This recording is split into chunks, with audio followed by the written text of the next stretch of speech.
나 혼자만 이러고 있는 것 같아. 목사님, 일부에서 미혹의 영에 사로잡힌 사람들의 특징 3가지: 고집이 세다, 자기중심적이다, 영적인 교만을 갖고 있다. 미혹의 영에 사로잡히는지 알 수 있는 자가진단법. 교회 안에 온 사람들은 이게 영적 기도를 하면 성령님께서 안에 들어오신다고 돼 있잖아요. 그러면 성령님이 내 안에 계시다는 거잖아요. 그럼 성령님이 누구세요? 전지전능한 하나님이시잖아. 그러면 전지전능한 하나님이 내 영혼과 삶을 이끌어가는 증거들이 얼마나 많겠어요. 근데 사실은 대부분의 교인들도 세상사람과 진배 없이 뭐 무능하고 무기력하게 살잖아요. 세상사람과 다른 능력이라는 게 없어요. 성령께서 내 안에 들어오시면 권능을 받아 너희가 온 유대와 사마리아 땅까지를 내 증인이 된다고. 예수님이 증인의 삶을 살아내는 거고, 또 이 믿는 자들에게 복음을 전하면 믿는 자들은 구원을 받을 것이고, 믿는 자들의 표적이 귀신을 쫓아내고 병을 고치고 뭐 무슨 독을 마실지라도 해를 받지 아니하고 병든 자에게 손으로 낫는다. 이것도 전부 성령님의 놀라운 능력을, 이게 바로 믿음의 표적이다 라고 얘기하는 거잖아요. 근데 그런 본인한테 없으면 이게 성령님이 내 안에 안 계신가 보다 이렇게 당연히 생각해야 되는데도 불구하고 그냥 성령이 아니고서는 예수를 주라고 시인할 수 없다는데 나는 시인했잖아. 이렇게 그냥 말장난 비슷해요. 이 시인한다는 말, 고백한다는 말이 사실은 목숨을 걸고 예수님을 고백하는 그 초대교회 상황에서 말했던 거지, 내가 말 한마디 그냥 내뱉는다고 해서 그게 성령께서 하시는 거다라고 할 수는 없잖아요. 영적 기도를 하는 사람들이 다 교회 간둔 사람도 수두룩하게 많은데, 그럼 뭐 성령께서 하셨다고 그러면 교회 간두고 하나님을 떠날 수 있어요? 이건 말도 안 되거든요. 내가 듣고 싶어 하는 얘기만 듣는 거죠. 그리고 특히 가장 중요한 것은 이 죄 문제에 대해서 들으려고를 안 해요. 이 죄라는 게 하나님이 싫어하는 모든 것들이 죄고, 이게 하나님의 뜻에 불순종한 게 죄거든요. 특히 하나님이 주인이 돼서 내가 종의 모습으로 사는 게 아니고 내가 주인이 돼서 사는 것들이 얼마나 많아요. 교회 와서 기도하는 내용들도 전부 자기가 원하는 거지만 하나님의 뜻을 구하지 않잖아요. 교회에서 하는 모든 그런 종교행위, 교회 봉사, 뭐 11조나 과도하게 헌금 내는 목적도 구원받은 것은 당연한 일이고, 이 땅에서 내가 축복을 받았고 성공해서 행복하게 살 목적으로 그걸 하는 거거든요. 그게 어떻게 하나님이 주인이 돼서 하는 모습이에요. 내가 주인이 돼서 내 소원대로 내가 행복하게 살기 위해서 하는 거잖아요. 이게 지금 미혹된 거거든요. 이게 전부 죄거든요. 그리고 쉬지 말고 기도해라. 이것이 그리스도 예수 안에서 너희를 향하신 하나님 뜻이다 그랬어요. 그러면서 주여주여하는 자가 천국에 들어갈 것이 아니요 하나님 뜻대로 살지 않으면 다 불법을 행하는 자들이고, 이들이 전부 지옥 가는 자들이잖아요. 하루에 5분도 기도하지 않고 설령 기도했다고 해도 자기가 원하는 걸 기도하는 자들이잖아요. 하나님의 이름을 부르고 하나님과 늘 교제하고 하나님과 사귀는 기도에 관심이 없어요. 찬양하고 경배하고 하나님의 뜻을 구하고 죄를 회개하는 이런 기도에 관심이 없다고요. 이게 전부 죄 아닙니까? 어떻게 보면 이게 가장 중요한, 하나님 가장 싫어하는 본질적인 죄거든요. 그런데 죄에 대해서 고민을 안 해. 그럼 결국 회개하지 않는다는 거고, 회개하지 않는 자들은 전부 망하는 거잖아요. 그런데도 본인은 다 천국 간다고 생각을 해요. 죄에 대해서 관심도 없고 죄 해결할 생각도 없고 죄를 밥 먹듯이 짓고 있는데도 불구하고, 이게 뭐 라오디게아 교회에게 얘기하신 예수의 말씀하고 똑같아요. 본인은 부유하다고 생각하죠. 믿음이 부유하다고 생각하는데 사실 예수님 뭐라 했어요? 너는 지금 헐벗고 있다. 너는 가련하다. 안약을 사서 눈에 발라봐라. 네 실체를 봐라. 그렇게 얘기하고 있거든요. 그런데도 본인은 나는 믿음이 부여하다. 나만큼 믿음 있는 사람 어디 있어? 내가 천국 당연히 가지. 이렇게 생각한다는 거죠. 이러한 모습들이 전부 미혹되어 있는 거예요. 그러니까 본인이 죄에 대해서 애통하지 않고 마음이 가난하지 않거든요. 성경에는 예수님이 가난한 자들에게 복음을 전하러 오셨고, 마음이 가난한 자가 천국에 간다 그랬잖아요. 애통하는 자가 천국에 간다 그랬잖아요. 의에 줄이고 목마른 자가 천국에 간다 그랬잖아요. 그런데 전혀 그렇지 않아. 나는 문제 없어. 우리 교회도 문제 없어. 우리 목사님도 문제 없어. 우리 지금 정말 너무 잘하고 있어. 어디에 애통하고 가난한 게 있어요? 그러면 둘 중 하나는 거짓말이겠지. 성경이 거짓말이겠나? 본인이 거짓말이겠나? 그렇죠?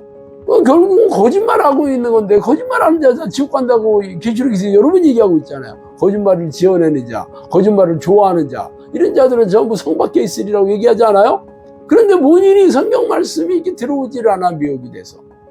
이런 것들이 진짜 현대 교회, 특히 우리나라 교회 지금 심각한 문제인데 교인들이 깨닫지 못하고 영적 잠에 빠져 있는 거예요.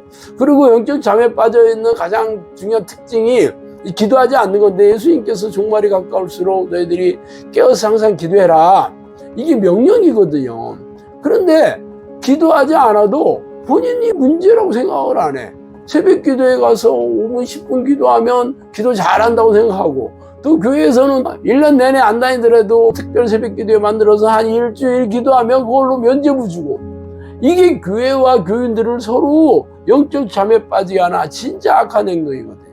그런데도 교회에서는 그게 뭐 문제인지를 몰라. 교인들도 뭐 문제인지, 이게 좀 그래서 심각하게 생기지 않고, 기도하지 않아도 심각하게 여기지 않고, 이런 것들, 이게 전부 미혹되어 있는 증거고, 거의 대부분의 교인들이 미혹되어 있고 거의 대부분의 목사들이 미혹되어 있는 게 현실입니다.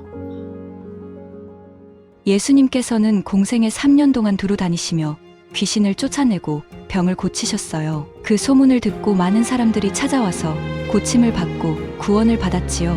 그렇다면 지금은 그 많던 귀신들이 다 어디로 간 걸까요? 나는 교회 다니고 있으니 안전한가요? 악한 영의 활동성을 알지 못하면 싸울 수도 이길 수도 없어요. 이 시대에 허락하신 귀신의 비밀. 크리스천 영성학교 신상래 목사의 성령께서 말씀하신 귀신의 비밀입니다.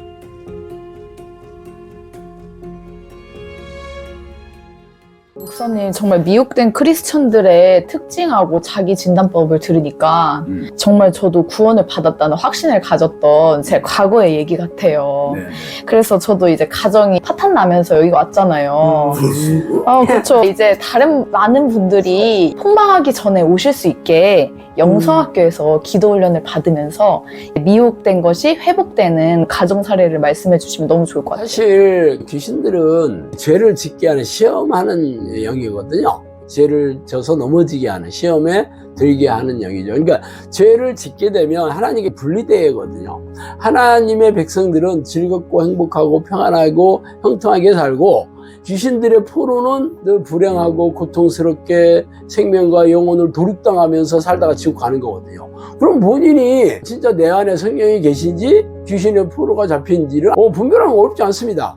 내가 건강하게 행복하고 내가 형통한지를 보면 되잖아요. 근데 영성학교 온 사람들은 대부분 정신질환이나 고질병이나 삶의 지난한 문제로 폭망해가지고 지옥까지 살기 때문에 이 문제를 해결하려고 왔거든요. 그래서 내가 본인들한테 그랬어요. 당신이 이제 성령이 계시면 이렇게 살 리가 없다. 나도 옛날에 그랬고, 그래서 하나님을 초청하는 기도를 해라, 하나님의 이름을 부르고 하나님을 간절히 찾는 기도를 해라 하는 걸 훈련시키는 게 영성학교의 이 성령 내주 기도 훈련이거든요. 그러면 하나님을 간절히 부르게 되면 어떤 일이 생기냐, 귀신들이 기도를 못하게 하는 일들이 굉장히 많이 생기죠. 주로 몸도 더 아프게 할 수도 있고, 여러 생리적인 현상들도 나타나고, 혹은 집안에서 예수 안 믿거나 영이 다른 가족들, 특히 남편을 통해서 이 기도 못하게 하고, 특히 자동차 접촉사고라든가 혹은 각종 여러 가지 사소한 불행한 사건들, 이런 사고를 일으켜가지고 두려움이나 걱정이나 염려 이런 게 들게 해가지고 기도를 못하게 하는 방해들이 많습니다. 이것을 잘 싸워서 이기면서 계속 하나님을 부르는 기도를 하면 드디어 이제 하나님께서 지켜보고 계시다가 문제를 하나씩 해결해 주죠. 정신질환 낫게 되고, 고질병도 낫게 되고, 가족들이 다시 화목하게 되고, 재정적인 문제도 회복이 되고, 혹은 불행한 사건, 사고 이런 삶의 문제들도 전부 이제 해결되면서 행복하게 살게 되고, 형통하게 살게 되고, 즐겁고 기쁘게 살게 되고, 이게 바로 하나님과 연합한 사람들이 천국을 이 땅에서 누리는 증거들이거든요. 그렇게 되니까 지금까지 기존에 교회 다녔던 것들이 이게 섞고 있었다는 걸 본인도 잘 깨닫게 되고, 또 내가 무슨 교리로 성경 해석이 이렇다고 끝내는 게 아니고, 성경에 있는 대로 성령께서 내 삶과 영혼을 이렇게 회복시켜주는 걸로 증명하고 있다는 거죠. 그래서 사람들이 이 기도를 해서 습관만 들이면 평생 하나님과 동행하는 삶을 사는 거죠. 아브라함처럼, 이삭처럼, 야곱처럼, 요셉처럼 하나님과 동행하는 사람들은 다 하나님이 그와 함께 하심으로 형통하게 살게 되고 만족하게 살게 되고 평안하게 살게 되는 걸로 증명하는 겁니다. 이렇게 증명시키는 거예요. 그러면 이런 기도하는 게 물론 쉽지는 않지만 이 기도에서 내 인생이 행복하게 살고 만족하게 산다고 그러면 어떤 사람이 다 안 하겠어요? 우리가 다 행복하게 살고 싶어가지고 학교도 오랫동안 다녀서 공부하고 직장도 아침 새벽부터 밤늦게까지 다니지 않아요? 그래도 행복하게 살 수 있습니까? 불가능하잖아요. 그런데 이 기도만 해서 하나님이 나를 행복하게 살게 해주시다면 이거야말로 행정부 대박이지 않겠어요?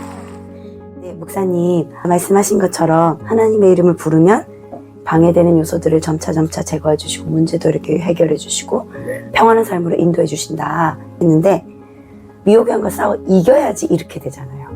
어떻게 하면 싸워 이길 수 있어요? 미혹의 영은 내가 좋아하는 생각을 넣어줘서 이기잖아요. 그게 내가 옳다라는 생각은 뭐든지, 예를 들어서 인본적인 생각, 세상적인 생각, 혹은 내가 좋아하는 생각, 내가 옳다는 생각들, 뭐든지 결국은 내 생각이거든요. 결국은 이것은 하나님의 뜻에 비춰봐서 이게 하나님의 뜻인지 아닌지 분별해야 되는 건데 이걸 하지 않으면 이게 미혹됐는지는 몰라요. 그래서 예수님께서는 네가 나를 따르러는 자기를 부인하고 자기 십자가를 지고 나를 따르라 그러지. 자기 부인이라는 게 자기가 죽는다는 걸 얘기하는 거거든요. 그러면 내 생각, 내 뜻, 내 계획은 다 버리고 오직 하나님의 뜻에 따라서 순종하며 살겠다. 이게 돼야 되는 거잖아요. 뭐든 내가 금욕적으로 살아야 된다. 내 생각은 없다. 이런 게 아니고 하나님의 뜻에 위배되는 생각들 이걸 버려야 된다는 거죠. 이런 것들은 성령이 주시는 깨달음과 또 성경을 읽을 때 성령께서 비춰주셔서 깨닫게 해주시는 거죠. 그래서 이 기도와 말씀으로 하나님과 동행하는 삶을 살면 성령께서 이것을 비춰주셔서 하나님의 뜻인지 아닌지를 분별하게 해주십니다. 알면 어떻게 해야 되겠어요? 하나님의 뜻이 아니라는 건 철저하게 버리고 오직 하나님의 뜻에 순종하면서 살려고 애쓰는 거죠. 이게 자기 부인의 삶이고 이게 제자의 삶이에요. 그래서 물론 그렇다 하더라도 넘어질 때 있잖아요. 넘어지면 즉각 회개해서 다시 용서함을 받는다면 이게 바로 행복하게 사는 길이고 예수님의 제자고 하나님의 백성으로 살게 되는 길입니다. 감사합니다. 감사합니다.